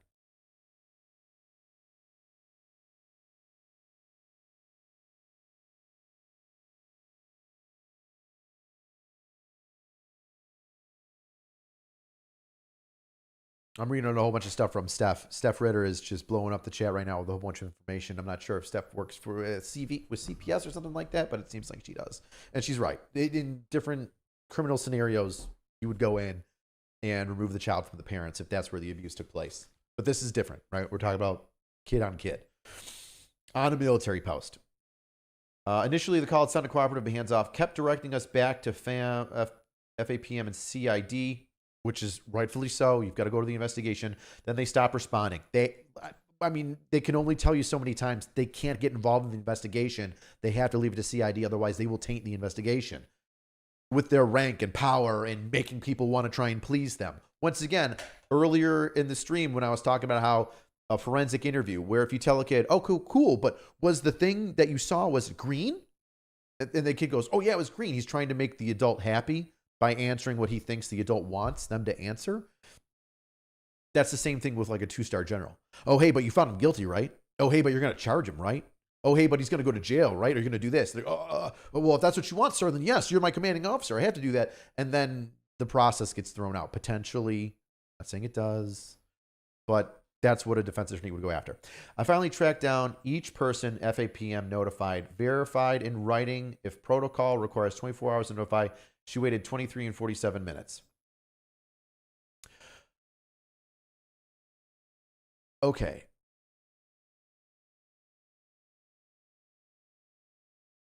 I'm not taking any sides here, but if they do it within the amount of time that they're supposed to, then they're doing it with the amount of time they're supposed to. Once again, there's an investigation probably going on. They're trying to investigate it. Maybe they're not sure. They think something happened, and then they were able to confirm it. I don't know. I don't have all the information here in front of me. Some of these things are guesses. Once again, a lot of devil's advocacy going on around here. I forced the CID to open an investigation by notifying CPS through the Children's Hospital. Brilliant. Absolutely. Notify CPS. In fact, if you go to the Children's Hospital and say, hey, there's a thing that happened, the hospital should automatically notify CPS. Good news, they found another impacted child. Bad news, we've been shut out of everything. That is unfortunate that there was another child that this happened to. If that's true, CPS definitely needs to get involved.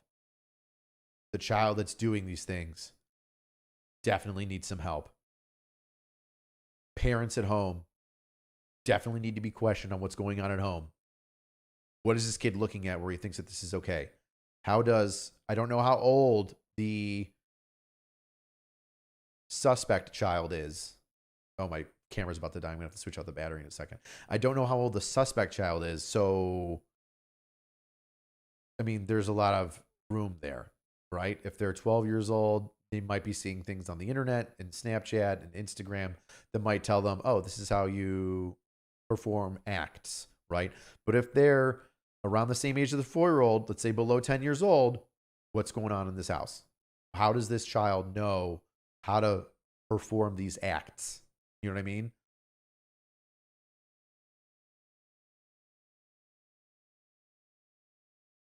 Disclosing to non-offended parents because I like that.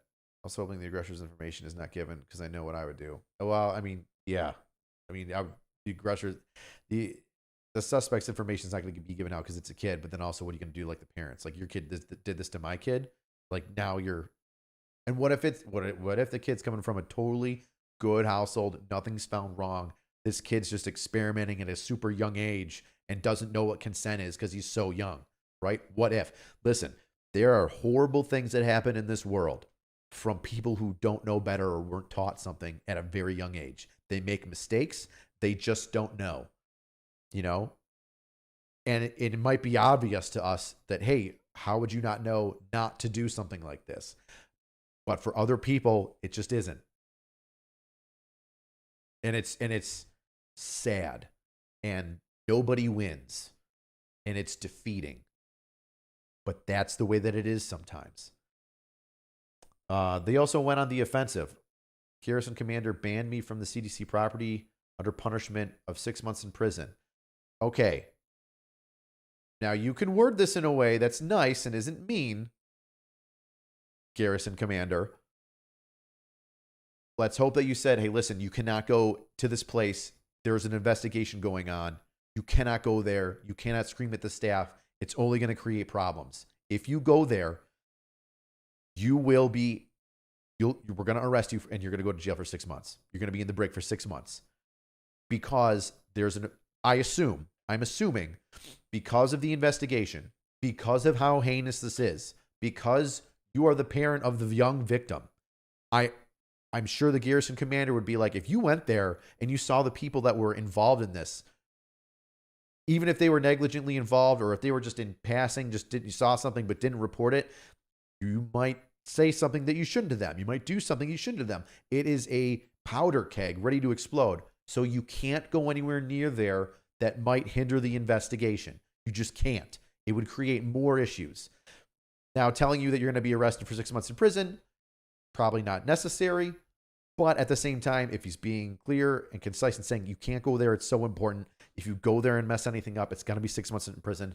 I don't want you to do that. I don't want you to be in the brig. Please don't do that. So, I mean, I'm sure it could have been worded poorly. It could have been worded politely. This person is also under a supreme amount of stress for what your child is going through.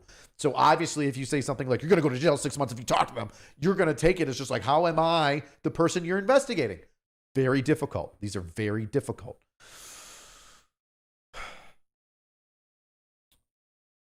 CDC director is sitting. I threatened the staff. I most certainly did not. I went in and asked for the incident report. They told me no and to leave. I complied immediately, although I was pissed. Understandable. I mean, maybe you didn't threaten the staff. Maybe you were so upset that maybe you said something and one of the staff was like, oh, geez. I'm not saying that this parent is at fault at all. Once again, horrible situation for them to be found in. GPS showed that I was on base for all 9 minutes. I popped in here and crossed the street. I proof. Okay, that's good. That's good. A child is making repeated statements of adult involvement. That is where it's a big deal. What does adult involvement mean? Does that mean an adult and another child were involved in this and caused the assault? Because that's big. But he's also 4. And I've read Miller versus United States, and his testimony would be unreliable. All right, that's where you need a forensic interview. And I remember reading this earlier. So now I want to go over Miller versus United States.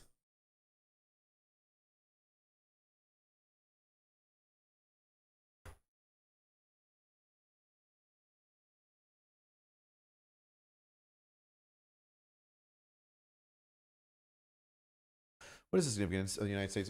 The court cannot take judicial notice that a shotgun having a barrel less than 18 inches today is reasonable preservation of efficiently well-regulated militia. Okay, that's definitely not it. So it's a different Miller, obviously. I will say this when it comes to statements from children. A forensic interview of a child, of a juvenile, cannot be used in court. In some states. Maybe it's different in other states. From where I'm at currently, a forensic interview of a child is not allowed in court. The unfortunate thing is that the interview would then have to be done by a law enforcement official or a member of the district attorney's office that is trained in interviewing children. Now, a forensic interview can be very important because even though it's not admissible in court, you can at least get a picture of what happened. You can get a better understanding of what happened, if there was a crime, if there wasn't a crime, if the incident happened as expected, where to focus your line of questioning for the juvenile, right? It's important, even if it's not admissible in court, because it can lead the district attorney's office or whatever investigating party into a better pathway of asking the child questions about the incident that would be admissible in court. Victim statement.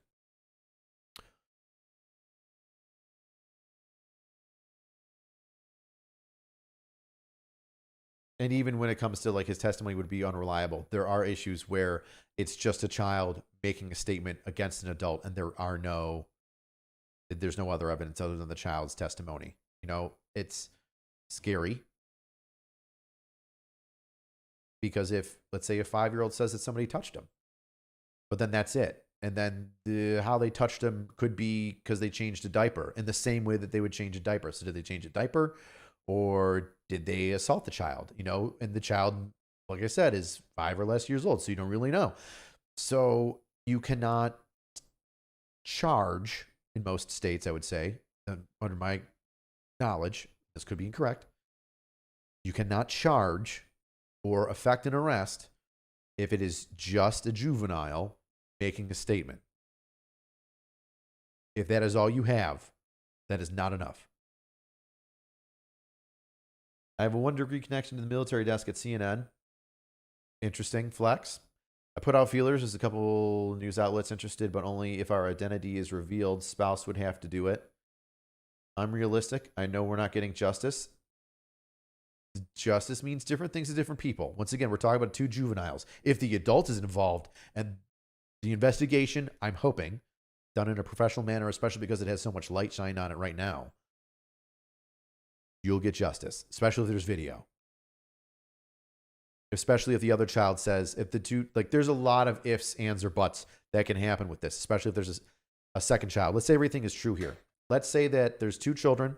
This parent's and another parent's child are both victims of this assault from the suspect that is a juvenile.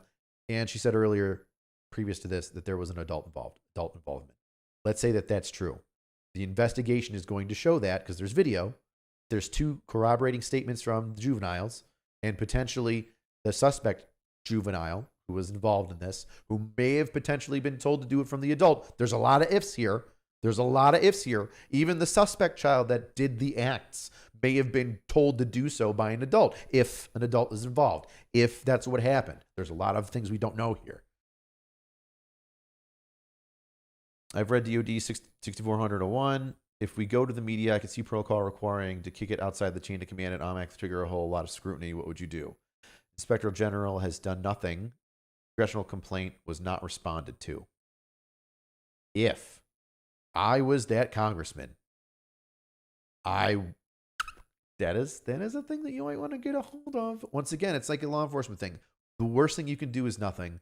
The best thing you can do is send somebody to say, what is going on? That's really the minimum, right? The minimum.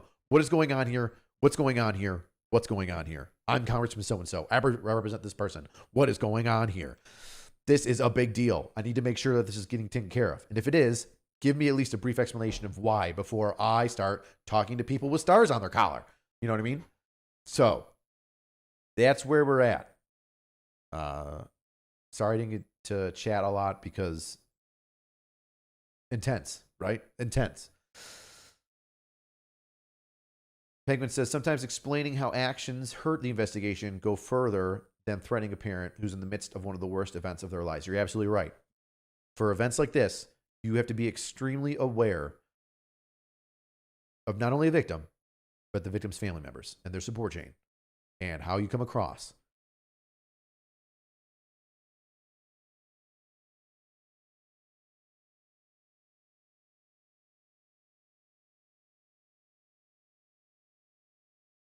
You're saying look at Miller versus U.S. 2023?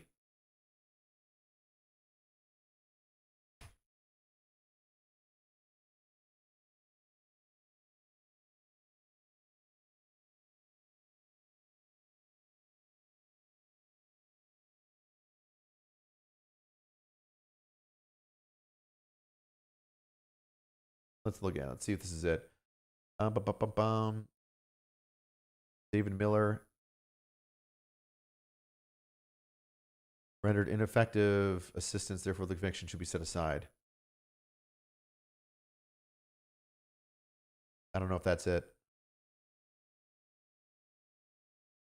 Criminal defendant is entitled to effective assistance of counsel. So that's, no, it's, I need to get a moderator so then I can allow you guys to send me links. Who wants that job? Oh, let's put this. Okay, here is an update. I have only read through this like quickly, so I'm not really sure what's going on. Let's read the update. Let's see if there's more information on the update as of 2 days ago. So this blew up like 2 days ago, 3 days ago, right? Yeah, 3 days ago. And then so the following day, hey, we want to really appreciate the backing and support I've seen in the comments and DMs. It's obviously a serious matter that needs to be treated with some delicacy due to the events involved, obviously. I was able to have a discussion with the OP. I don't know what that means. On the phone earlier today and talked through the issue the OP is experiencing and some ways forward. I gave them points of contact for a variety of individuals to let them make the best decision for their family, offending person, and talk to the issue the offending person is experiencing, I think. Individuals let them make the best decision for their family, MPOCs, media support with the offending party on the phone earlier today. Okay, so this is somebody stating that they talked to the person earlier today to give them assistance. This is not... Is it the same person? No, it's somebody else. Well, grain of salt. What I've seen the comments seems obviously I was able to have a discussion with the OP on the phone earlier today and talk through the issue with the OP. I don't know what OP means. What does OP mean? Original poster? Ah, got you. Thank you. On the phone earlier today, chat, where would I be without you? Kim, you're the original poster? They're saying that they talked to the original poster. No, it's me. Kim, are you the original poster? Don't read the whole thing. Come on now.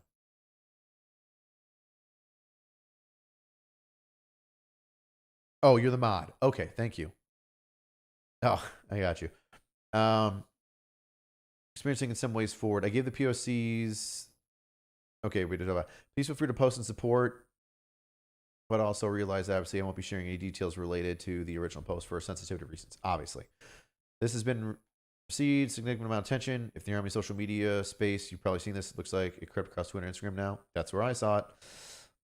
Not assigned to the POC, nor do I have any agency or the original poster. But if you don't want to bother them directly, but still want to have any help pass along, please DM me. I'll get it to them. Choose to this post. I'll still be able to contact them. She's disturbed by the comments. Okay. Seems as though the FAP policies for this type of behavior, some of you know is correct terminology, which I recognize you understand what you're dealing with, are lackluster at best. And the OP is not singular or unique in having this experience. Definitely upsets me. Even your family experienced similar situation, would like to speak to somebody about it. She's be okay. So this is a helper.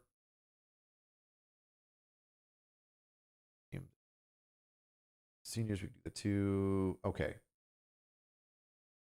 Boom. So that's where we're at. So there are a lot of moving.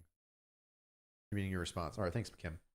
There are a lot of moving parts in this, right? So what I spent like the past, I think, hour just going over that. That's it. Just telling you about what ifs and how comes and what happens. Imagine being boots on ground and now having an absolutely, rightfully so, hysterical parent trying to get information from you, right? And you've got to make phone calls and you've got to drive around and you've got to see what the proper protocol is. Oh, I got to change my battery. Son of a gun. Waiting music. Do, do, do, do, do, do, do, do, do, do. Change the battery. The thing is, I got this thing hooked up to a charger, so I'm surprised that it died.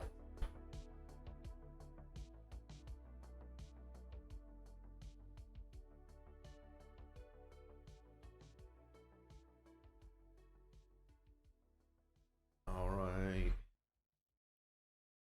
Back together.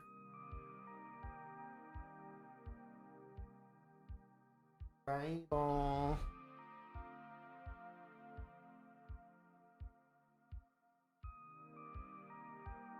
There we go. We're back. All right.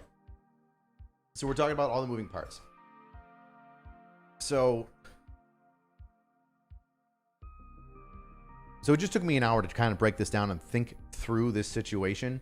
An hour. Just for this little bit of stuff. Now, like I said, imagine trying to make contact with the base commander, CID, you're CID now. Now you've got to get there, right? And you've got to drive there. It probably takes like 10 minutes for you to grab your shit out of your office and then drive down there. That's 15 minutes. And mom's pissed off that that she can't make things happen like right away, like an hour earlier. Obviously, she's totally right to be upset, but there are so many moving parts that you have to get done in order to assist the victim, and it takes time. It takes a lot of time. A lot of time. I can only imagine how much time it took this CID. I'm sure, let's say that this happened at noon, saying that mom got called at noon. I'm sure that there were CID people talking, interviewing, getting video, talking to local law enforcement, trying to get things set up at the hospital or get the kit from the hospital or information from the hospital until midnight. It wouldn't surprise me if this incident, you weren't getting home till past midnight. 12 hours. 12 hours to try and figure out what's going on, who to talk to, who to bring people into, the next point of contact that you got to bring in, the chain of command that you got to bring up, the investigation, notifying people. And if all that doesn't happen soon enough, then mom's and dad are going to start calling people and bringing hell down upon you while you're trying to figure things out for them. It's very difficult. And once again, I'm not putting any blame or any wrongdoing on the parents. This is a horrible tragedy. They are the victims along with their son or child. I don't know if it's a boy or girl. Along with their child. And you've got to tiptoe around that too. It is a difficult job dealing with these specific things.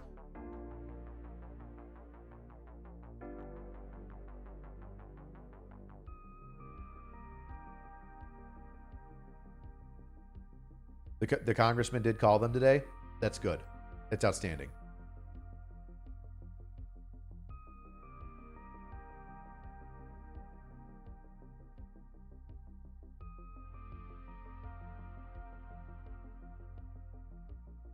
Kim, you know exactly where it happened?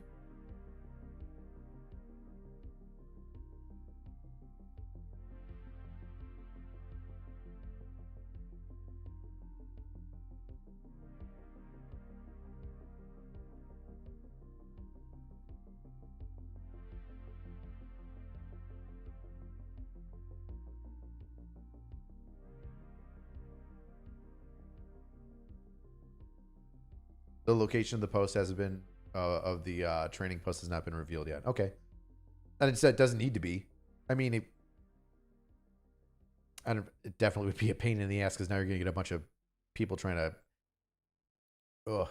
get a whole bunch of information and calling up those people at that post. Why aren't you doing this? Why aren't you doing that? And now that's going to hinder the investigation. Listen, I'm not saying that the parents are wrong at all. Like I'm saying, I'm trying to put myself in their shoes, and you should too. It's very difficult. I don't know how they could deal with it. But from the investigation standpoint of view, the investigator's point of view, if you're trying to do your job and then you've got congressmen and all these people up your ass while you're already trying to do the job, what a headache.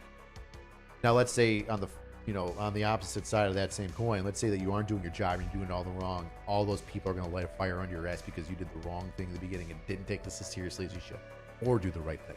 So there's nothing wrong doing it. I know I would probably be frustrated, but I would also completely understand if somebody went above me and started calling my chain of command and being like, did he do this yet? Did he do anything yet? Like, what's going on here? I'm not getting information. And then I get a whole bunch of phone calls from people like, hi, what is going on? What are you doing? I need information. What can you give me to tell this poor woman? I'm sorry, sir. I'm doing the best that I can. Here you go. Bar.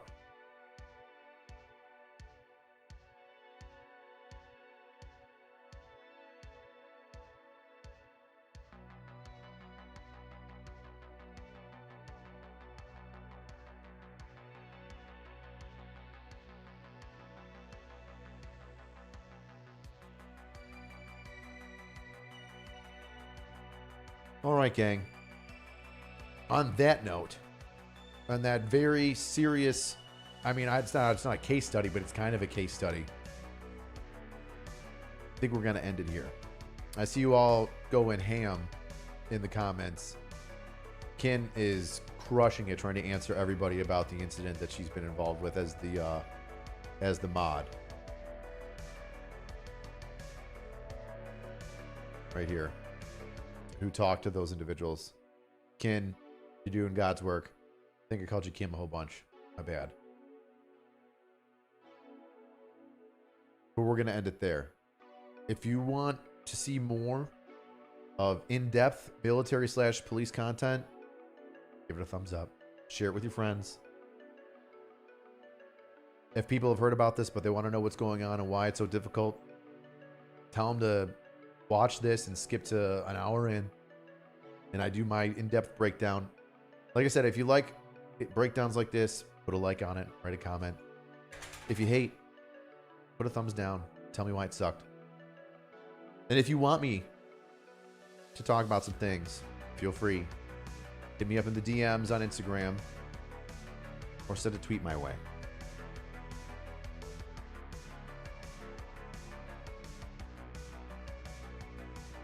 All right, weirdos.